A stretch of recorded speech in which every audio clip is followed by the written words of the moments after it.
Good afternoon students. अपने start किया था फील्ड क्रॉप, है ना, जो सस्य विज्ञान की फसलें हैं, और उनमें सबसे पहले हमारा डिस्कशन चल रहा था सीरियल क्रॉप यानी अनाज वाली फसलें। और अनाज वाली फसलों के अंदर अपने वीट यानी गेहूं की बात कर रहे थे, जिसमें अपने सीरियल के इंट्रोडक्शन की बात कर ली थी और वीट के स्पीसीज की बात कर ली थी, और किस तरह से जो कल्टीवेटेड अभी गेहूं है उनका उद्गम हुआ, कुछ बॉटनी से रिलेटेड, कुछ डिस्ट्रीब्यूशन वितरण से रिलेटेड। उसके अलावा थोड़ा सा हमने जो ग्रीन रिवोल्यूशन है उससे संबंधित जो भी वीट को लेकर, क्योंकि ग्रीन रिवोल्यूशन है उसका जो ऑब्जेक्ट था, उद्देश्य था, वो ये था कि फूड सिक्योरिटी लेकर आना, खाद्य सुरक्षा है वो लेकर आना। अब ग्रीन रिवोल्यूशन के दौरान जो सबसे ज्यादा ध्यान दिया गया था वो ध्यान दिया गया था वीट और राइस, और वीट और राइस में भी जो सबसे ज्यादा ध्यान दिया गया था वीट पे दिया गया था, गेहूं पे दिया गया था। तो जो ग्रीन रिलेशन था उसमें नोरिंगटन जो वैरायटी है उसके दो जीन RST1 और RST2 की बड़ी इंपॉर्टेंस थी, जिनका आपने डिस्कशन है वो किया था। भारत में ग्रीन रिवोल्यूशन किस तरह से आया, इसका कंट्रीब्यूशन रहा था, ये सब हमारी बातें हैं वो हो गई। अब देखो कुछ और इंपॉर्टेंट पॉइंट्स है उनकी भी अपने बात कर लेते हैं। चलिए, जनरल इंट्रोडक्शन की बात चल रही थी गेहूं की खेती को लेकर, तो जनरल इंट्रोडक्शन से संबंधित कुछ जो पॉइंट है वो और डिस्कस कर लेते हैं, फिर आगे चलेंगे क्लाइमेट, सॉइल, वेराइटीज, है ना, उसके अलावा इरिगेशन, यानी पूरे का पूरा कल्टीवेशन है वो अपने को यहां पर डिस्कस करना है। चलिए, देखो ये माना जाता है कि इंडिया के अंदर जो वीट है उसको इंट्रोड्यूस करवाने वाले लोग, भारत में गेहूं को लाने वाले जो थे वो आर्यन थे। भारत के अंदर जो गेहूं का आगमन करवाया था वो किसने करवाया था? आर्यों ने। यानी भारत में सबसे पहले गेहूं उगाने वाले लोग थे ना, वो आर्य थे। ठीक है। और जो और गेहूं को, बार्ले और वीट को ओल्डेस्ट सीरियल के रूप में जाना जाता है, यानी गेहूं और जौ को सबसे पुराने अनाजों में से जाना जाता है। और भारत में गेहूं की खेती प्रारंभ करने वाले लोग कौन थे? आर्य थे। भारत में गेहूं की खेती करने वाले लोग कौन थे भाई? आर्य थे। ठीक है। उसके अलावा अपने बात करें, कई बार आप लोगों से यह पूछ लिया जाता है कि बीज और भूसे का अनुपात कितना होता है। हालांकि ये तो हार्वेस्टिंग वाले टाइम भी बात हो सकती थी अपनी, लेकिन अभी कर लेते हैं। बीज और भूसे का अनुपात कितना होता है? सीड और जो स्ट्रो होता है उसका रेशियो क्या होता है? अब दो तरह की किस्में, अगर लंबी किस्में हैं तो 1:1.5 होता है, यानी 1 क्विंटल दाना होगा तो 1.5 क्विंटल साथ में भूसा पैदा होगा। टोल वेराइटी जो लंबी किस्में है अगर हम उनकी बात करें तो, अगर ड्वार्फ वेराइटी बोनी किस्मों की बात करें तो बोनी किस्मों के अंदर 1:1.25 का रेशियो होता है। 1:1.25 का रेशियो होता है। ठीक है। तो लंबी किस्मों में तो 1:1.5 का रेशियो होता है, और जो बोनी किस्में होती है उनके अंदर जो रेशियो होता है वो 1:1.25 का होता है। 1:1.25 का रेशियो होता है। ठीक है, ये ध्यान रखना। अब जो कुछ इंपॉर्टेंट पॉइंट्स है उसकी अगर अपने बात करें, वैसे हमने कहा कि गेहूं में जो बोनापन पैदा करने वाले जो जीन है वो कौन कौन से है? RST1 और RST2। इनका सोर्स तो नोरिंगटन था, और उसके अलावा RST3 है, जिसका जो सोर्स है वो कौन सा है? टॉम थम है, वो भी आप लोगों को बताया जा चुका है। ठीक है। अब हम कौन सा PGR या कौन सा केमिकल डालें जो गेहूं पर बोना प्रभाव देता है? देखो भाई, गेहूं के अंदर जो बोना प्रभाव देता है वो साइकोसिल देता है। गेहूं पर जो बोना प्रभाव देता है वो कौन देता है? साइकोसिल देता है। साइकोसिल है, अगर हम उसका उपयोग करें तो गेहूं बोनी रह जाएगी, जिससे तने को मजबूती मिलेगी और लोजिंग है वो कम देखने को मिलेगी। तो क्वेश्चन यूं भी पूछा जा सकता है कि गेहूं के अंदर लोजिंग को कम करने के लिए, फसल को गिरने से बचाने के लिए कौन से PGR का यूज किया जाता है? साइकोसिल का यूज किया जाता है, जिसे आप CCC से भी लिख सकते हैं। किसका यूज करते हैं? अपने साइकोसिल का यूज करते हैं, जिसको आप CCC से भी लिख सकते हैं। सेकंड क्लास देखना ऐड नहीं हुई क्या, बच्चे बोल रहे हैं, देख नहीं हुई है तो देख लेंगे भाई, ठीक है। चलिए, तो गेहूं में सेकंड क्लास ऐड नहीं हुई तो हो जाएगी भाई, ठीक है। चलिए, तो मैं क्या बात कर रहा था कि गेहूं में अगर हम साइकोसिल का एप्लीकेशन करेंगे, साइकोसिल का छिड़काव, तो गेहूं पर ड्वार्फिंग इफेक्ट जाएगा, बोना प्रभाव जाएगा, जिससे गेहूं का तना मजबूत होगा और लोजिंग कम देखने को मिलेगी। चाहे क्वेश्चन जैसा लिखा हुआ वैसा पूछ ले या फिर ऐसा पूछ ले कि गेहूं में लोजिंग को कम करने के लिए, गिरने से कम करने के लिए हमें किसका छिड़काव करना चाहिए? साइकोसिल का छिड़काव करना चाहिए। अब देखो, साइकोसिल है वो किसका एंटागोनास्टिक होता है? साइकोसिल है वो GA3 का एंटागोनास्टिक होता है। साइकोसिल जो होता है किसका विरोधी होता है? GA3 का विरोधी होता है। आपसे यह भी पूछा जा सकता है गेहूं में GA3 के सिंथेसाइज को कम करने के लिए किसका उपयोग किया जाता है? तो साइकोसिल का। या गेहूं को गिरने से रोकने के लिए यानी लोजिंग से बचाने के लिए किसका यूज करते हैं? साइकोसिल का इस्तेमाल है वो करते हैं, ठीक है। या ड्वार्फिंग इफेक्ट देने के लिए किसका उपयोग करते हैं? साइकोसिल का उपयोग है वो करते हैं।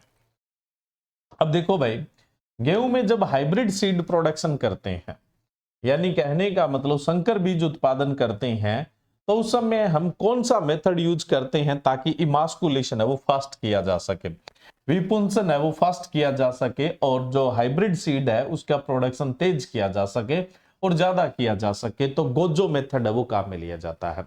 तो आपसे ये भी क्वेश्चन पूछा जा सकता है कि गेहूं में हाइब्रिड सीड प्रोडक्शन के लिए कौन सी विधि काम में ली जाती है? तो गोजो विधि है वो काम में ली जाती है। क्लियर है स्टूडेंट यहाँ पे? चलिए, अब हम बात करें, गेहूं है उसके अंदर इंटरक्रॉपिंग होती है तो किसके साथ होती है? जो प्रचलित है वो बतानी है। हम क्रॉपिंग पैटर्न और क्रॉपिंग सिस्टम वाले टॉपिक में बात कर चुके हैं कि वीट और मस्टर्ड की इंटरक्रॉपिंग भारत में देखने को मिलती है। यानी कहने का मतलब गेहूं और सरसों की इंटरक्रॉपिंग है वो देखने को मिलती है। 2 रेशो प्रचलित है, एक तो 5:2, 5 लाइनें गेहूं की 2 सरसों की, एक 9:1 का भी पैटर्न है वो प्रचलित है। लेकिन इनमें जो ज्यादा प्रचलित है वो कौन सा है? इनमें जो ज्यादा प्रचलित है वो 5:2 है। कौन सा है? 5:2 है। अब हम बात करें गेहूं के अंदर कौन कौन से बायो फर्टिलाइजर दिए जाते हैं। एक एजेक्टोबैक्टर दिया जाता है और दूसरा एजिसोपाइरिलम दिया जाता है। अगर कहीं की सॉइल न्यूट्रल से सेलाइन या एल्केलाइन है तो वहां पर अपने कौन सा दे देते हैं? एजेक्टोबैक्टर दे देते हैं। और कहीं थोड़ी स्लाइटली एसिडिक या एसिडिक कंडीशन की सॉइल है, अम्लीय प्रवृत्ति की मिट्टी है, तो वहां एजिसोपाइरिलम दे दिया जाता है। कौन सा दे देते हैं? एजिसोपाइरिलम दे दिया जाता है।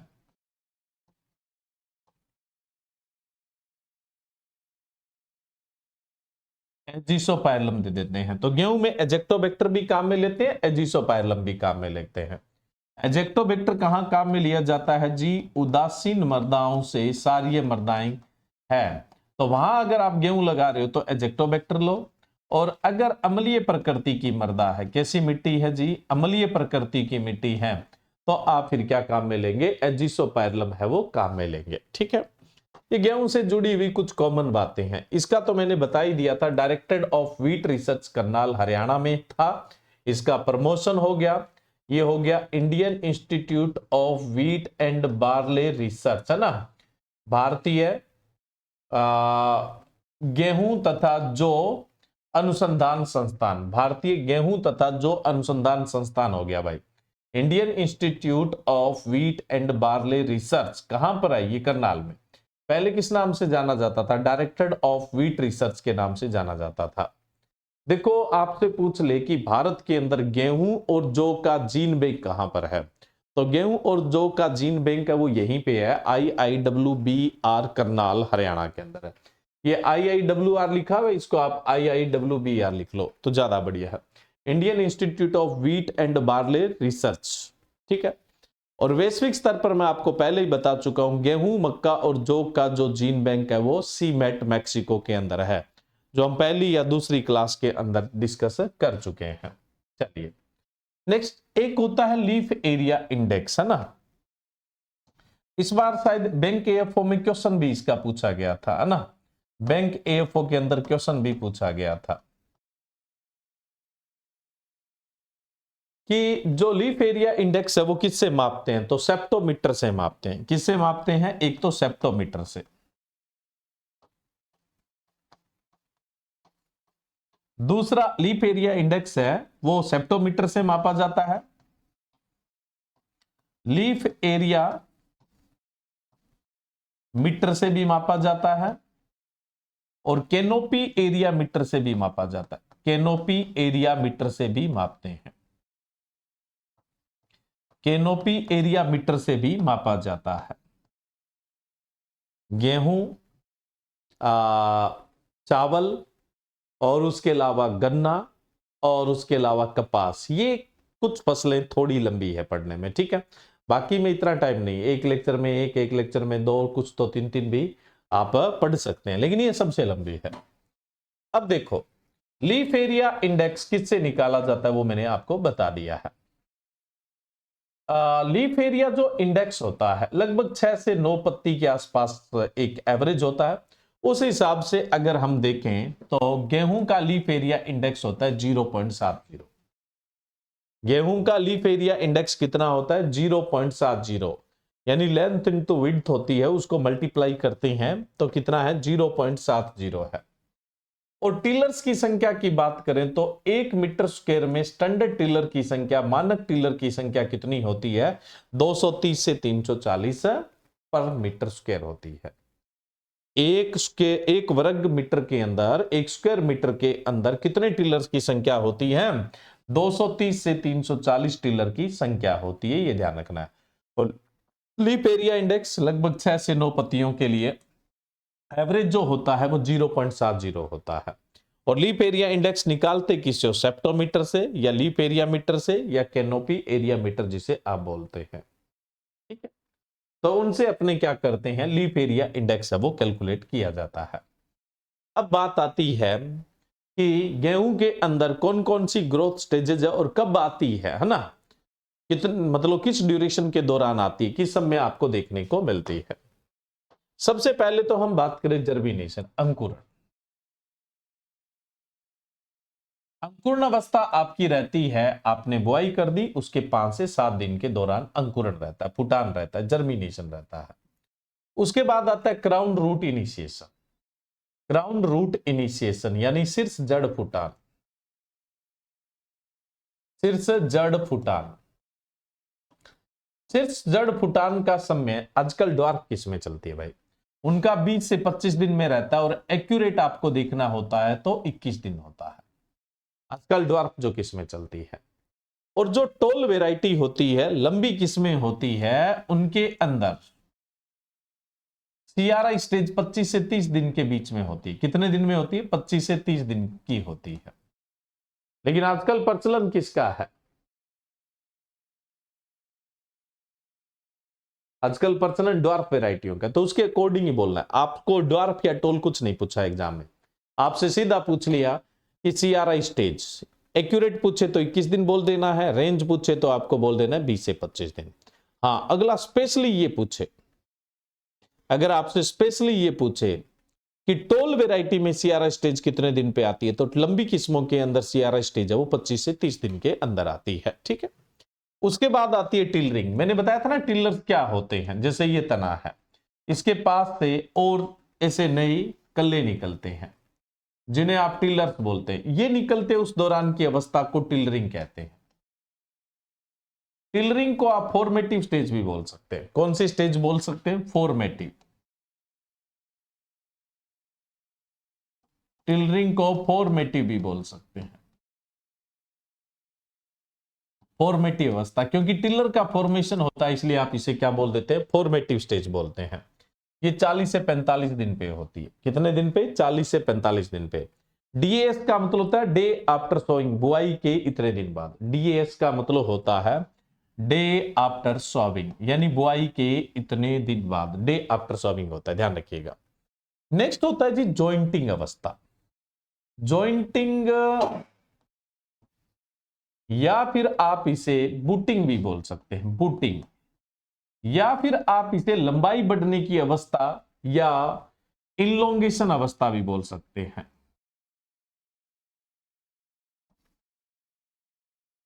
इनलोंगेशन स्टेज भी बोल सकते हैं, मैं फोटो के साथ भी बताऊंगा। लंबाई बढ़ने की अवस्था भी बोल सकते हैं आप इसे, लंबाई बढ़ने की अवस्था।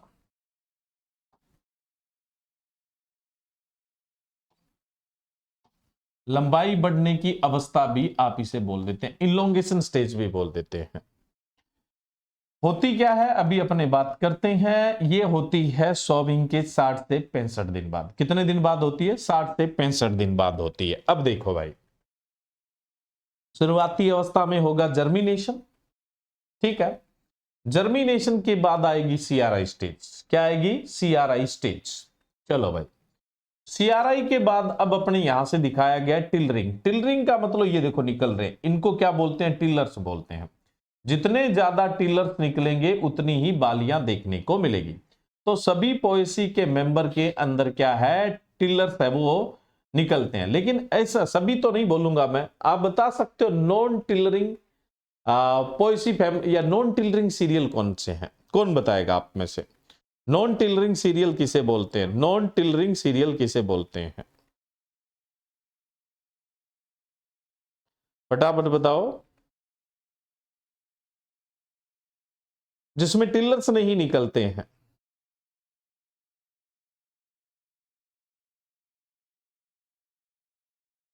नॉन टिलरिंग नेचर का सीरियल कौन सा है?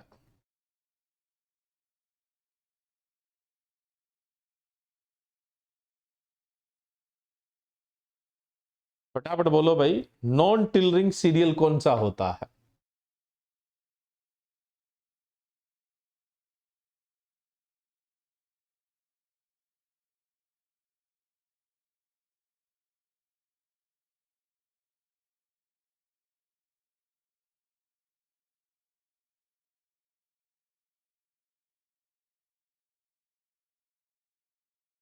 मक्का होता है। शाबाश, अकेला मक्का नहीं होता है, आप साथ में ज्वार भी लिखे। तो मैं बोल रहा था पोएसी के जो मेंबर है या ग्रेमिनी के जो मेंबर है, या मैं बात करूं अनाज, उनमें टिलरिंग का नेचर होता है। लेकिन आपसे पूछ ले कि नॉन टिलरिंग सीरियल कौन सा है? नॉन टिलरिंग सीरियल कौन सा है? तो आप कौन सा बताएंगे जी? मक्का बताएंगे और ज्वार बताएंगे। मक्का और ज्वार को आप नॉन टिलरिंग सीरियल्स बताएंगे, ठीक है। तो इनको छोड़ के जो भी अपने सीरियल्स होते हैं उनमें टिलर्स निकलते हैं। जितने ज्यादा टिलर्स निकलेंगे उतनी ही बाली बनेगी। जितने ज्यादा टिलर्स निकलेंगे उतनी ज्यादा बाली बनेगी, उतना ही उत्पादन क्या होगा? ज्यादा होगा। भाई ये पौधा है, इसके यहां से क्या है? कई सारे टिलर्स। जितने टिलर्स बनेंगे उतना ही ज्यादा आपको उत्पादन है वो देखने को मिलता है। टिलरिंग के बाद अपनी आती है जॉइंटिंग स्टेज। जॉइंटिंग स्टेज का मतलब क्या होता है? आपने देखा होगा गेहूं है, जो है, जई है, इनके अंदर ये है जी नोड और इंटरनोड वाला एरिया। तो इनके बीच लंबाई जो बढ़ती है, यानी दो गांठों के बीच की जो लंबाई बढ़ती है ना, दो गांठों के बीच की जो लंबाई बढ़ती है उसे हम क्या बोलते हैं? इनलोंगेशन बोलते हैं, यानी लंबाई बढ़ना। तो अब क्या होगा? तना है वो इनलोंगेट होगा, लंबाई बढ़ेगी। तना है वो क्या होगा? इनलोंगेट होगा, लंबाई बढ़ेगी। तो इसको बोलते हैं जॉइंटिंग अवस्था या बूटिंग अवस्था या इनलोंगेशन स्टेज। दो गांठों के बीच की तने की लंबाई बढ़ती है वो स्टेम इनलोंगेशन स्टेज है। कौन सी स्टेज है? स्टेम इनलोंगेशन स्टेज होती है, यानी तने की लंबाई बढ़ने वाली। तो इसे इनलोंगेशन अवस्था भी कह देते हैं, या फिर क्या बोल देते हैं? जॉइंटिंग या बूटिंग अवस्था भी बोल देते हैं।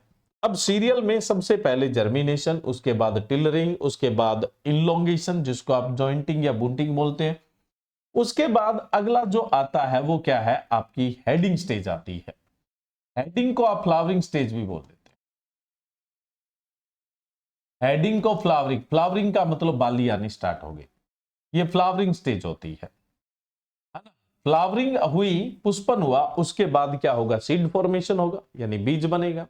बीज बनने के बाद मेच्योरेशन आएगा। क्या आएगा? मेच्योरेशन आएगा। और मेच्योरेशन जो है उसको आप राइपनिंग भी बोल सकते हैं यहां पर, है ना। इसने राइपनिंग लिख रखा है अपने, मेच्योरेशन। तो सबसे पहले स्टेज कौन सी होती है जी? टिलरिंग होती है, जर्मिनेशन, उसके बाद टिलरिंग, उसके बाद जॉइंटिंग जिसको आप इलोंगेशन बोलते हैं, यानी तने की लंबाई बढ़ती है, दो गांठों के बीच की दूरी बढ़ती है। उसके बाद फ्लावरिंग स्टेज आती है जिसको आप हेडिंग बोलते हैं, और फिर मैच्योरेशन आता है। फिर कौन सा आता है जी? मैच्योरेशन है वो आता है। ठीक है, अब देखो स्टूडेंट, यहां पे कई बार फ्लैग लीफ स्टेज बोला जाता है। तो फ्लावरिंग के दौरान आप देखते हैं कि जैसे ये बाली है और इस बाली के पास में एक पत्ती आपको ऐसे दिखाई देती है ना, देखो ये रहा, ये जो आपको पत्ती दिखाई दे रही है ना, ये फ्लावरिंग स्टेज में ही देखने को मिलती है, इसको फ्लैग लीफ स्टेज बोलते हैं। इस पत्ती को क्या बोलते हैं जी? आप फ्लैग बोलते हैं, और इस स्टेज को आप क्या बोलते हैं? फ्लैग लीफ स्टेज बोलते हैं। तो ये फ्लावरिंग के दौरान ही होती है। तो सबसे पहले जर्मिनेशन, जर्मिनेशन के बाद टिलरिंग, टिलरिंग के बाद जॉइंटिंग, जॉइंटिंग को आप बूटिंग बोल देते हैं, या फिर इनलोंगेशन या तने की लंबाई बढ़ने की अवस्था बोल देते हैं, या दो गांठों के बीच क्या है जो लंबाई बढ़ती है वो बोल दिया जाता है। उसके बाद आपकी फ्लावरिंग स्टेज जिसको आप हेडिंग स्टेज भी बोल देते हैं, उसके बाद मैच्योरेशन। अब देखो, हमने बात कर लिया जर्मिनेशन, गेहूं के लिए CRI इंपोर्टेंट है इसलिए CRI, उसके बाद टिलरिंग, उसके बाद जॉइंटिंग। अब आता है फ्लावरिंग, पुष्पन की अवस्था। पुष्पन की अवस्था बुआई के 80 से 85 दिन पे आती है। फिर उसके बाद पुष्पन के साथ मिल्किंग अवस्था, मिल्किंग अवस्था को आप दूधी अवस्था बोलते हैं। फ्लावरिंग को कौन सी अवस्था बोलेंगे भाई? पुष्पन अवस्था, जो बुआई के 80 से 85 दिन में। दूधिया अवस्था क्या होती है? अब फ्लावर हुआ, फर्टिलाइजेशन हुआ, उसके बाद उसमें जब दाना बनेगा तो जो स्टार्च होगा ना वो मिल्की फॉर्म में होगा। भाई स्टार्च होगा वो कौन सी अवस्था में होगा? मिल्की स्टेज में होगा, दूधी अवस्था में। अभी उसका जमाव नहीं हुआ है, अगर आप उसे प्रेस करेंगे तो व्हाइट व्हाइट लटेक्स के रूप में दिखेगा, वो आपको व्हाइट व्हाइट लटेक्स के रूप में दिखेगा, उसे मिल्किंग बोलते हैं। तो दूधिया अवस्था सोविंग के 100 to 15 डेज यानी 100 से 105 दिन में देखने को मिलता है।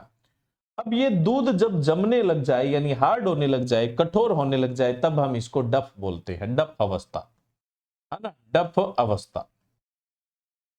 डफ का मतलब है कि वो पक रहा है, पकाव अवस्था 105 से 110 दिन में आती है, डफ स्टेज। उसके बाद आती है मैच्योरिटी, परिपक्वता, यानी फसल काटने के लिए तैयार। तो 115 से 120 दिन, बाकी वेराइटी पे डिपेंड होता है कि 125 दिन वाली है, कि 130 दिन वाली है, कोई 135 दिन वाली है। तो आपके 115 दिन के बाद है वो मैच्योरेशन आपका स्टार्ट हो चुका है। ठीक है, तो मैच्योरिटी है वो आ जाती है। तो ये जनरली क्या है, गेहूं के अंदर स्टेजेस होती है और आपसे पूछ ली जाती है कौन सी स्टेज कब आती है। अब अपने चले एक क्लाइमेट और सॉइल स्टार्ट करें, उससे पहले बेसिक में से एक चीज ये आ जाती है, ट्रिटिकेल। नाम सुना है आपने? मानव निर्मित अनाज है ट्रिटिकेल। ट्रिटिकेल एक मानव निर्मित अनाज है, जो एक स्वीडन के वैज्ञानिक थे जिनका नाम था रिम्पू भाई साहब।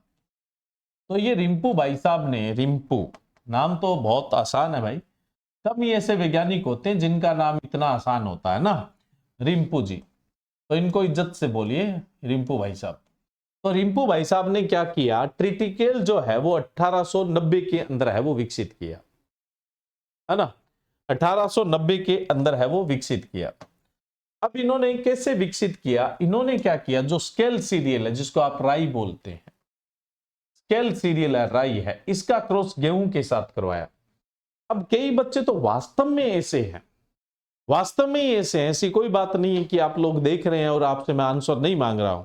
तो कई बच्चे तो वास्तव में ही ऐसे हैं जो ये समझते हैं राई सरसों वाली। कई बच्चे तो वास्तव में ही ऐसे हैं जो बड़े भोले हैं ना, मेरे से भी भोले निकले। तो वो क्या, राई को सरसों समझते हैं। वो बात अलग है कि उन्होंने भोलेपन में BSc कर ली, है ना, क्योंकि उनका इंटरेस्ट एग्रीकल्चर था। लेकिन वो एग्रीकल्चर के बारे में कुछ जानते नहीं क्योंकि उनका इंटरेस्ट एग्रीकल्चर था। बाकी भाई देखो, जो MBBS करता है उसको डॉक्टरी लाइन में इंटरेस्ट होता है, वो प्रैक्टिकल करने पड़ते हैं उसे। इंजीनियरिंग करता है उसे इंजीनियरिंग में इंटरेस्ट होता है। लेकिन हम एग्रीकल्चर वालों में ये दिक्कत है कि हमारा एग्रीकल्चर में इंटरेस्ट होता है लेकिन हमें एग्रीकल्चर की जानकारी नहीं होती। कई तो ऐसे हैं जिनके खुद के खेत है लेकिन ये नहीं पता कि खेत में बीजा हुआ क्या है, कौन से सीजन में क्या बीजते हैं, कौन से सीजन में क्या प्रैक्टिस करते हैं। क्यों? क्योंकि उनका एग्रीकल्चर में इंटरेस्ट है ना, इसलिए। चलिए कोई बात नहीं। तो कई तो इस राई को वो सरसों वाली राई समझते हैं। भाई सरसों वाली राई है, उसका कुल तो क्रूसीफेरी है, और उसका गेहूं के साथ क्रॉस करवा दो, यानी ग्रेमिनी का क्रूसीफेरी के साथ क्रॉस। अगर ये बात अमेरिका वालों को पता लग जाए, नासा को पता लग जाए, तो वो आपको उठा ले जाए। भाई इतने बड़े वैज्ञानिक कहां मिलेंगे, है ना, इस दुनिया में। तो वो राई नहीं है, इस राई का साइंटिफिक नेम है स्केल सीरियल। ये दिखने में गेहूं जैसी है और पोएसी कुल की है, गेहूं जैसी है और पोएसी कुल की है, ध्यान रखिएगा। जरूर गूगल करके इसकी फोटो देखना, है ना। ये सरसों वाली राई नहीं है, ये पोएसी कुल का है। कुल से बाहर क्रॉस थोड़ी होता है कभी। अरे भाई वेराइटी से वेराइटी के बीच क्रॉस हो रहा है, यानी जो इंटरवेराइटल क्रॉस है, जिसको आप इंट्रास्पेसिफिक क्रॉस बोलते हैं, यानी अंतर जातीय संकरण, वही सबसे नजदीकी संकरण है। अगर आप इंटरस्पेसिफिक क्रॉस भी करते हैं, अंतरा जातीय संकरण भी करते हैं, तो वो दूरस्थ क्रॉस, दूरस्थ संकरण है, डिस्टेंस क्रॉस है। और जेनेरा टू जेनेरा अगर क्रॉस करते हैं, जेनेरा टू जेनेरा क्रॉस करवाते हैं, जेनेरा टू जेनेरा क्रॉस करवाते हैं, वंश से वंश का करवाते हैं, तो और ज्यादा डिस्टेंस पे चला जाएगा। वो क्रॉस है, वो और ज्यादा डिस्टेंस पे चला जाएगा। तो फैमिली से फैमिली का बाहर का क्रॉस संभव नहीं होता है ना। तो आप ध्यान रखें, ये जो स्केल सीरियल है, राई है, ये राई ग्रेमिनी का है और गेहूं जैसा दिखता है, ठीक है। तो अपने भोलेपन से बाहर आए और समझें कि ये ब्रेसिकेसी की राई नहीं है, ये स्केल सीरियल है। इसका साइंटिफिक नेम है स्केल सीरियल, अंग्रेजी नाम नहीं है। कई तो ये समझते हैं कि राई को अंग्रेजी में स्केल सीरियल बोलते हैं, ना भाई, बोटनिकल नेम है इसका। अब जो राई है ये डिप्लॉइड है, राई है वो कैसा है जी, डिप्लॉइड है, और इसमें गुणसूत्र संख्या है 14। इसका क्रॉस इस रिंपू भाई साहब ने ब्रेड व्हीट के साथ करवाया, ट्रिटिकम एसिटिवम के साथ। अब ट्रिटिकम एसिटिवम क्या है, 2n = 6x = 42 है। अब यहां क्या है, यहां 2n = 2x = 14 है। अब गैमिट्स बनेंगे, गैमिट्स में गुणसूत्र आधे हो जाते हैं, मैंने शुरू में ही बताया था। तो यहां n = x = 7 हो जाएंगे, कितने हो जाएंगे, 7। और यहां कितने हो जाएंगे, n = 3x, 6x का आधा, 6x का आधा 3x, और 41 हो जाएगा। इन दोनों का जबरदस्ती क्रॉस कराया, तभी तो मेन मेड है, अपने आप हो जाता तो हम मेन मेड थोड़ी बोलते हैं। अब भाई इन दोनों का क्रॉस करवाया, ये देखो, इन दोनों के क्रॉस करवाने से ये 3n लिखे, ये 3x लिख ले तो ज्यादा ठीक है, ये सीधा x लिख ले। तो यहां बन गया जी ट्रिटिकेल, 4x ट्रिटिकेल बन गया। लेकिन आपको ही पता है कि इसके जीनोम अलग, उसके जीनोम अलग। ये टेट्राप्लोइड 4 गुणित बन तो गया, लेकिन मान लो कि गेहूं के तो आपके ABD जीनोम थे। कौन से जीनोम थे, ABD जीनोम थे। अब स्केल सीरियल का कोई भी जीनोम हो, आप में से कोई बता सकता है genome of scale serial, genome of scale serial?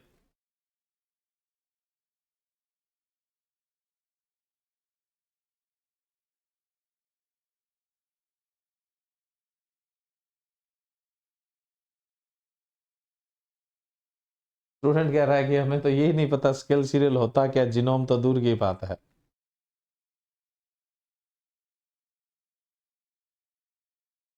चलिए नहीं पता तो याद भी रखने की जरूरत नहीं है। मान लो कि इसका जीनोम कुछ भी है, एक्स मान लो, तो भाई 3 जीनोम तो इधर से आए और इधर से एक जीनोम, मान लो कि इधर का जीनोम सी है और इधर का ABD आ गया, हमें तो इसका तो पता ही है। तो यहां पे आपका ABD आया और इधर से C आया, क्योंकि आधे हो गए, पहले तो ये जोड़ों में थे, पहले तो ये किस में थे, जोड़ों में, और सूत्री बाजनु है तो आधे आए। तो यहां पे क्या बन जाएगा, ABCD बन गया, मान लो ये जीनोम बन गया। तो ये जीनोम अकेले है, सिंगल है। जब तक जीनोम डबल नहीं होंगे तब तक संतति फर्टाइल नहीं होगी। अब ये जो ट्रिटिकेल बना था ना, ये 4 गुणित बना। देखो x यहां से आ गया, x = 7, और 3x 21 यहां से आ गया, तो टोटल 3x और 1x कितना हो गया, 4x। गुणसूत्र कितने हो गए, 28। टेट्राप्लोइड है लेकिन उसके बावजूद भी स्ट्राइल है, बंदे है। क्यों है बंदे, क्योंकि जीनोम भाई सिंगल सिंगल है। अगर इसको फर्टाइल करना है इसको आगे इससे बीज पैदा करना है, इसको उगाना है, आगे लोग खेती कर सके, तो इसमें ये जीनोम डबल करने पड़ेंगे, A B B C C D D, ऐसा करना पड़ेगा, ऐसा करना पड़ेगा। तो इसके लिए दिया गया कोल्चिसिन का उपचार। आपको ही पता है कोल्चिसिन एक ऐसा रसायन है जो गुणसूत्रों की डबलिंग करता है उत्परिवर्तन के द्वारा। तो यहां ट्रीटमेंट दिया गया कोल्चिसिन का। कोल्चिसिन देते ही अब क्रिटिकल है वो 8 गुणित बन गया। क्रिटिकल है वो कैसा बन गया? अष्टगुणित बन गया, यानी सारे जीनोम डबल हो गए, सारे जीनोम हो गए तो फर्टाइल हो गया ये। तो अब इसकी खेती व्यवसायिक स्तर पे होने लगी, क्योंकि उर्वर हो गया तो बीज पैदा करेगा, बीज पैदा करेगा तो खेती होगी। तो दो तरह के ट्रिटिकल रिंकू ने पैदा किए। एक ट्रिटिकल तो वो जो अष्टगुणित था, है ना, ऑक्टाप्लॉइड था, 8 गुणित था। अब आपसे पूछ ले कि जो ऑक्टाप्लॉइड ट्रिटिकल था, यानी अष्टगुणित जो ट्रिटिकल था, वो कौन से गेहूं के साथ क्रॉस करने से आया? भाई राई का क्रॉस गेहूं के साथ हुआ, लेकिन कौन से गेहूं के साथ क्रॉस से हमें अष्टगुणित जो ट्रिटिकल है वो मिला, मतलब ऑक्टाप्लॉइड ट्रिटिकल मिला? ब्रेड व्हीट के साथ क्रॉस होने पर ऑक्टाप्लॉइड ट्रिटिकल मिला था। फिर इन्होंने एक क्रॉस करवाया राई का ही, स्केल सीरियल का ही, ड्यूरम व्हीट। अब देखो यहां से तो जब गैमिट बनेंगे तो x बराबर कितना आएगा? 7। और यहां जो ड्यूरम व्हीट है, जिसको आप ट्रिटिकम टर्गेडियम या ट्रिटिकम ड्यूरम बोलते हैं, इसमें 2n equal to 4x equal to 28 है। तो अब गैमिट्स बनेंगे तो गैमिट्स में कितना आएगा? आधा, 4x का आधा 2x, 28 का आधा 14 आएगा। कितना आएगा? 14। अब इनका क्रॉस होगा राई का और गेहूं का। कौन से का? ड्यूरम का, ट्रिटिकम ड्यूरम, या जिसको आप ट्रगेडियम बोल देते हैं। इसका व्हीट के साथ क्रॉस हो रहा है, गेहूं के साथ। कौन से? ड्यूरम के साथ। तो इधर से 14 आएगा। इन दोनों के क्रॉस से जो ट्रिटिकल बना वो ट्रिप्लोइड था। कैसा था? ट्रिप्लोइड। एक तो ट्रिप्लोइड जो है वो कभी भी क्या है? फर्टाइल नहीं होता है, यानी कहने का मतलब उर्वर नहीं होता है, बंदे है। दूसरा इसमें जीनोम, अब आपको ही पता है ड्यूरम व्हीट में तो जीनोम ए और बी होता है। अब जब इसका ये युग्मक बना तो ए बी रह गया। अब इसका तो हमें पता ही है कि ए बी है, लेकिन राई का हम एज्यूम कर रहे थे, मान रहे थे सी है। तो अब ये जो ट्रिटिकल बना इसमें तो ए बी सी है। फिर सिंगल सिंगल जीनोम है, डबलिंग करनी पड़ेगी। अब इसकी डबलिंग हुई। डबलिंग के लिए आपने क्या दिया? कोल्चिसिन। क्या दिया? कोल्चिसिन। अब इससे जो ट्रिटिकल बना वो हेक्साप्लॉइड बना, 60 गुणित। 60 गुणित बना तो इसमें गुणसूत्र डबल हो गए, 21 से 42 हो गए। तो एक ट्रिटिकल आपको 60 गुणित मिला जो ड्यूरम के साथ क्रॉस करवाने पे मिला। एक ट्रिटिकल आपको अष्टगुणित ऑक्टाप्लॉइड मिला जो किसके साथ क्रॉस करवाने से मिला? ब्रेड व्हीट के साथ क्रॉस करवाने पे मिला। तो दो तरह के ट्रिटिकल है वो तैयार किए गए थे। ये दोनों ही अब फर्टाइल है, इनकी खेती होती है। फर्टाइल कैसे हो गए? क्योंकि इनकी डबलिंग कर दी गई। भाई फर्टाइल कैसे हो गए? इनकी डबलिंग कर दी गई, इसलिए फर्टाइल हो गए। डबलिंग नहीं होती तो ये फर्टाइल नहीं होती, इनकी खेती नहीं हो सकती थी, बीज नहीं बनता। चलिए अब अपने एक जनरल इंट्रोडक्शन है वो आपका कंप्लीट हो गया है। अब अपने बात करते हैं क्लाइमेट, जलवायु। देखो वैसे तो गेहूं शीतोष्ण जलवायु का है, कूल सीजन का है। गेहूं शीतोष्ण जलवायु का है। लॉन्ग डे प्लांट है, दीर्घ दिवस पादप है। C3 है, ये भी आपको बता दिया गया था। जर्मिनेशन के लिए उपयुक्त तापमान है 20 से 25 डिग्री सेल्सियस। अंकुरण के लिए, वेजिटेटिव ग्रोथ के लिए, वानस्पतिक वृद्धि के लिए उपयुक्त तापमान है 16 से 22 डिग्री सेल्सियस।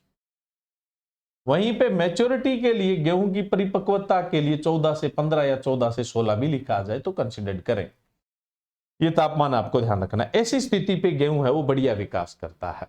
अब देखो जो फोग होता है वो गेहूं के लिए बढ़िया होता है। फोग जो होता है, धुंध जो आती है, जिससे गेहूं में मैच्योरिटी लेट आती है, और मैच्योरिटी लेट आने की वजह से उत्पादन क्या मिलता है? ज्यादा मिलता है ना, उत्पादन है वो ज्यादा मिलता है। नेक्स्ट है सॉइल, मृदा। देखो भाई गेहूं जो है सैंडी लोम सॉइल से लेकर, यानी बलवी दोमट मिट्टी से लेकर ब्लैक सॉइल में आराम से उगा सकते हैं। बलवी दोमट से लेकर काली मिट्टी तक उगा सकते हैं। तो बलवी दोमट आ जाएगी, इसमें दोमट आ जाएगी और काली मिट्टी आ जाएगी, है ना। और पीएच की बात करें तो अम्लीय से लेकर उदासीन पीएच के आसपास का पीएच इसके लिए बढ़िया होता है। यानी 5 से 7.5 का पीएच इसके लिए बढ़िया होता है। मिट्टी बलुई दोमट से सैंडी लोम से लेकर ब्लैक सॉइल, यानी loamy soil, sandy loam soil और ब्लैक सॉइल है वो इसकी खेती के लिए बढ़िया होता है। पीएच 5 से 7.5 होता है ना।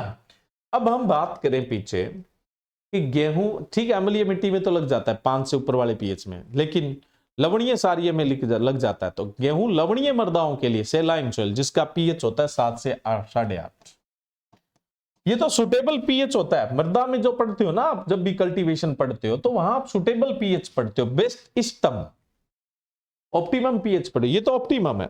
लेकिन आपको बता दें जो गेहूं होता है ये लवणीय मिट्टी के प्रति सहनशील है, यानी कहने का मतलब टॉलरेंट है सेलाइन सॉइल के लिए। लेकिन 8.5 से ऊपर का जो पीएच होता है उसको एल्केलाइन सारीय बोलते हैं, एल्केलाइन यानी सारीय बोलते हैं। तो सारीय मिट्टी के लिए संवेदनशील होता है, ध्यान रखिएगा। गेहूं जो है वो एल्केलाइन सॉइल के लिए, सारीय मृदाओं के लिए तो संवेदनशील है, लेकिन लवणीय मृदाओं के प्रति, यानी जो सेलाइन सॉइल होती है, साल्ट वाली सॉइल होती है ना, सोलन चाक जिसको आप बोलते हैं, तो सोलन चाक सॉइल के लिए तो होता है सहनशील, टॉलरेंट होता है। लेकिन 8.5 से ऊपर पीएच चला जाता है तो फिर ये सेंसिटिव हो जाता है, यानी उससे प्रभावित होने लग जाता है।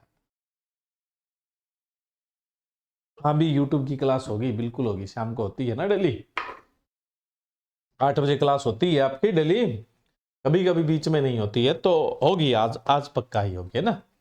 अब हम बात करें वेराइटीज। सबसे पहले तो हम उन वेराइटी की बात करें जिनमें बोनेपन का जीन है। वैसे तो बहुत है लेकिन अपने इंपॉर्टेंट जिसमें एक ही जीन है RST1, वो किसमें कौन कौन सी किस्में है? एकल, जीन, बोना किस्म। किसमें देखो, अगर आप ये लेक्चर देख रहे हैं सीधा तो इससे पीछे वाली क्लास आपको अटेंड करनी जरूरी है, तभी ये समझ में आएगा। मैंने आपको उसमें बताया था एक जीन होता है तो थोड़ा बोनापन आ जाएगा, 2 है तो ज्यादा बोनापन, 3 है तो और ज्यादा। एकल जीन बोनी किस्म है जिसके अंदर एक ही जीन है, कौन सा? RST1। कौन सा जीन है? RST1 है जी। तो RST1 वाली कौन कौन सी है जिसमें एक ही जीन है? सोनालिका, पछेती बुआई के लिए उपयुक्त, आगे बात करेंगे।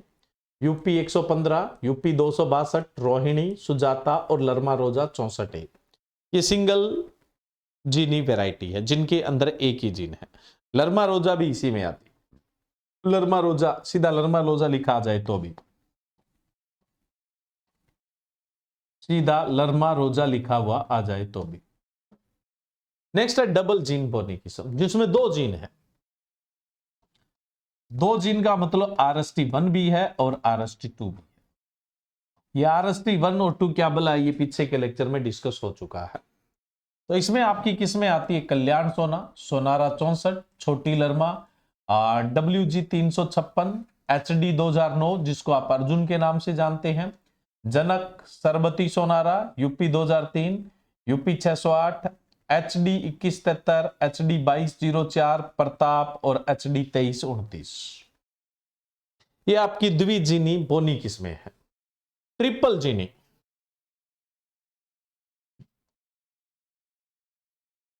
RST1 जिसमें है, जिसमें RST2 भी है और जिसमें RST3 भी है, ये तीनों जीन प्रेजेंट है, वो ट्रिपल जीनी हो जाएगी। हीरा, मोती, लाल बादशाह, यूपी 301, यूपी 310, यूपी 319 और के 816। अब ये जो ट्रिपल जीनी है ना, यहां से वैरायटी पूछ ली जाती है। ट्रिपल जीनी व्हीट ड्वार्फ वैरायटी, ये बहुत कॉमन है, अच्छे से देख लीजिएगा, अच्छे से देख लीजिएगा, बहुत बार आप लोगों से पूछी जाती है।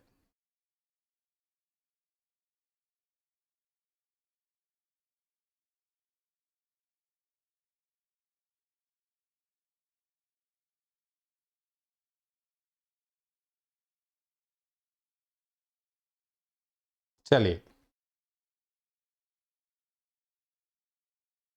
अब देखो, मैंने आपको यह बोला था कि मैं आपको बताऊंगा कि RST1 का नाम बदलकर क्या कर दिया गया। RST का नाम बदल के कर दिया गया RHT B1B, ये B1 है भाई।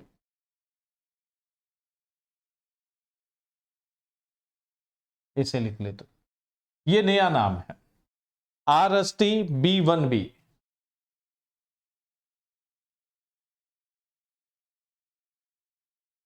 ठीक है, RST-2 का नाम क्या कर दिया गया, RHT-D1B। ये नाम आपको अच्छे से याद रखने हैं, ये नए नाम है, इनको नए नाम दिए गए हैं। ठीक है, बाकी तो जब हम ग्रीन रेवोल्यूशन पढ़ते हैं तो उसके अंदर पढ़ लेते हैं, कोई दिक्कत वाली बात नहीं है। ठीक है स्टूडेंट्स,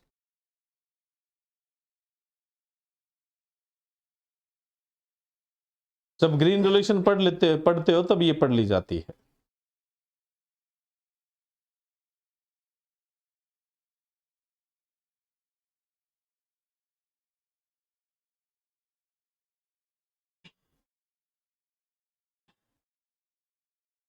ठीक है, कोई दिक्कत नहीं है। पीछे की क्लास किस में है, पीछे की क्लास भाई एग्रोनॉमी का फोल्डर है, एग्रोनॉमी बाय BR डाल, उसके अंदर है। ठीक है, चलो बाद में लेते हैं कमेंट्स, उसके पहले अपने आगे की वैरायटियों की बात करते हैं। नेक्स्ट है, ये तो चलो ठीक है, मैंने आपको बता ही दी है। ये मैंने आपको बता दिया था, RST-3 जो जीन है वो टॉम थम है ना, ताइवान, चीन के ताइवान क्षेत्र की जो एक लोकल रेस है उससे RST-3 है वो लिया गया। इसके बारे में तो विवरण आप लोगों को दे ही दिया। चलिए नेक्स्ट हम बात करें टिटिकम एसेटिवम की और किस्मों की, यानी जो ब्रेड व्हीट है उसकी ड्यूल पर्पज मल्टीलाइन वेराइटी।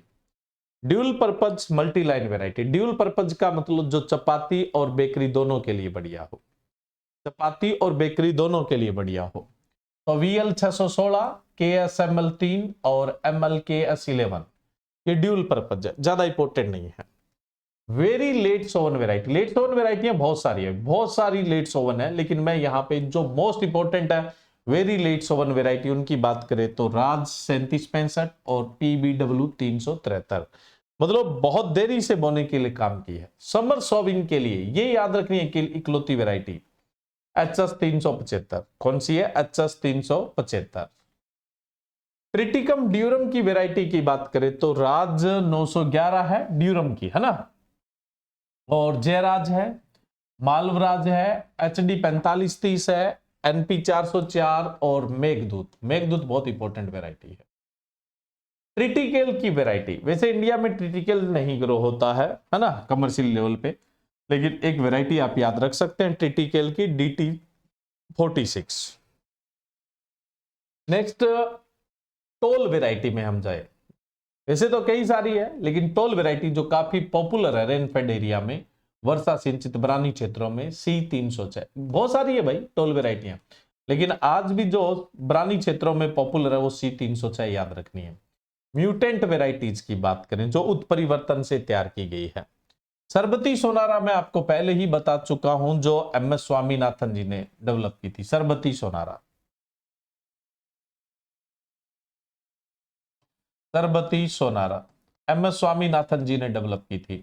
बताया था गामा किरणों का उपचार दिया था, है ना, और जनरली क्या है ये किससे गामा जो किरणें उनका उपचार दिया था, और आपको बताया भी थी कब डेवलप की थी ये, 1967 में डेवलप की थी, 1967 में IRI में।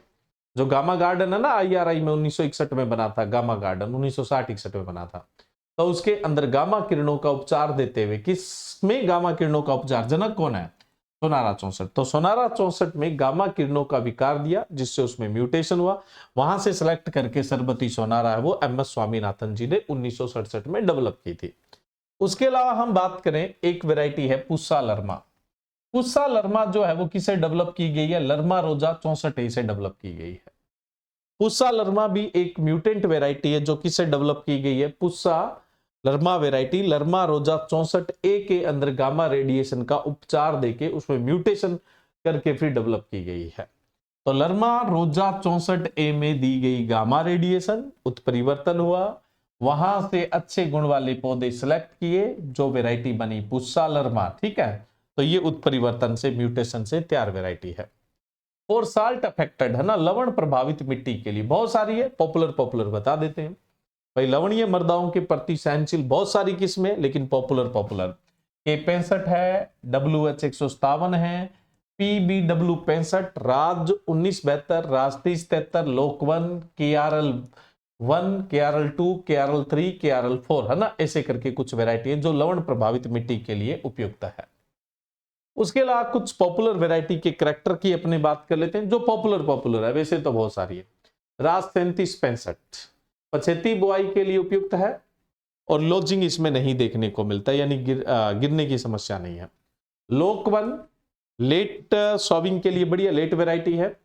उसके अलावा हम बात करें राज 3073 लवणीय क्षेत्रों के लिए बढ़िया है ना, सेलाइन सॉइल के लिए बढ़िया है, और उसके अलावा लेट सॉविंग के लिए, पछेती बुआई के लिए बढ़िया है। नेक्स्ट अपने बात करें राज 3773 दुर्गापुरा जयपुर से विकसित है।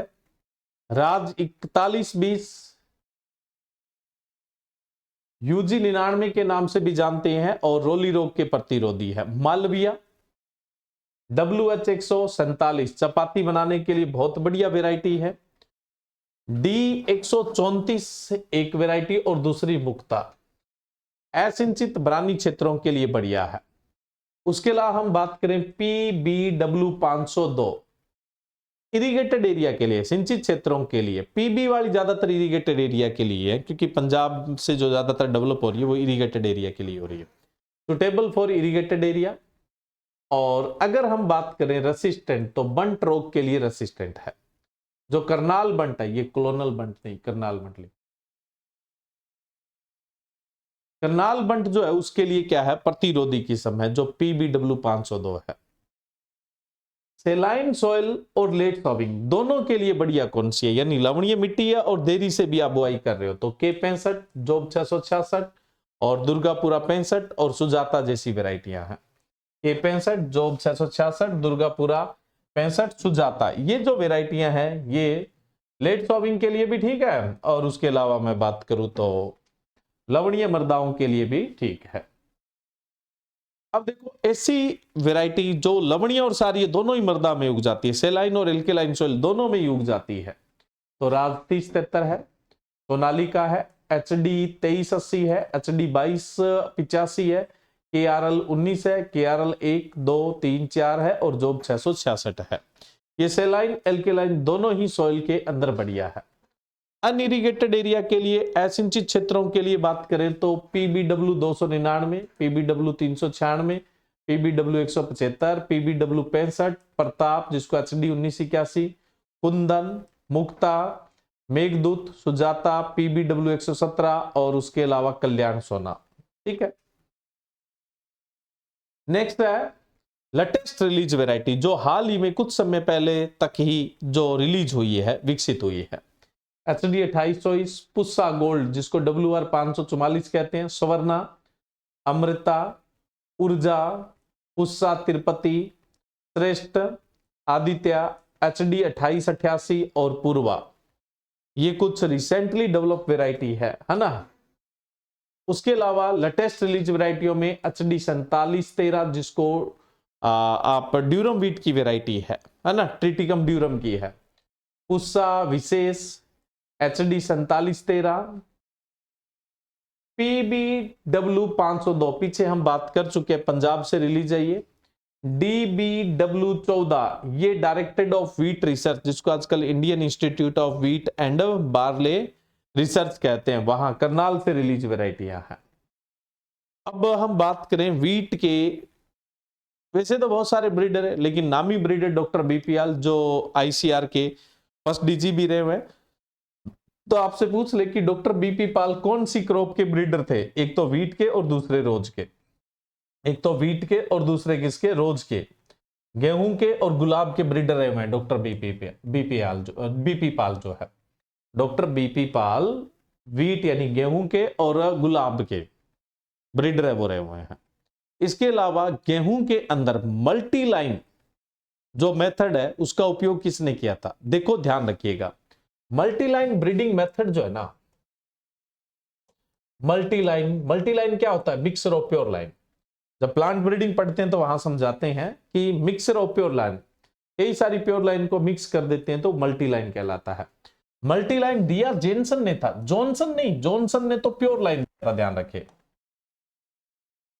प्योर लाइन शुद्ध वंश क्रम है वो जॉनसन ने दिया था, जॉनसन ने, लेकिन मल्टीलाइन जेनसन ने दिया था, जेनसन ने। और किस में दिया था? जेई में दिया था, ओट में दिया था। मल्टीलाइन मेथड है, इसका मतलब होता है मिक्सर ऑफ प्योर लाइन, शुद्ध वंश क्रम का मिश्रण। जेनसन ने दिया था, जेई में दिया था, जेनसन ने। जॉनसन ने तो प्योर लाइन दिया था, है ना। तो हम यहां प्योर लाइन की बात नहीं कर रहे, मल्टी लाइन। तो मल्टी लाइन मेथड को गेहूं में व्यावसायिक तरीके से किसने यूज किया था? एनी बोरलॉग ने यूज किया था, है ना। किसने किया था? एनी बोरलॉग ने व्यावसायिक स्तर पे। तो आपसे पूछ ले कि गेहूं में मल्टी लाइन मेथड का उपयोग किसने किया था, तो एनी बोरलॉग ने। और वैसे मल्टी लाइन मेथड वो दिया किसने था? जेनसन ने। एक सोनक वैरायटी है, सोनालिका से डेवलप की गई है। कौन सी? सोनक, जो 2,4-D के प्रति संवेदनशील है, सेंसिटिव है। तो इसमें 2,4-D नहीं डलेगा, 2,4-D के लिए सेंसिटिव है, इसमें 2,4-D है वो नहीं डलता है। अब बात आ गई सीड रेट, और इससे आगे का वो अपने नेक्स्ट सेशन में डिस्कस करेंगे। अभी के लिए इतना ही। Okay, thank you.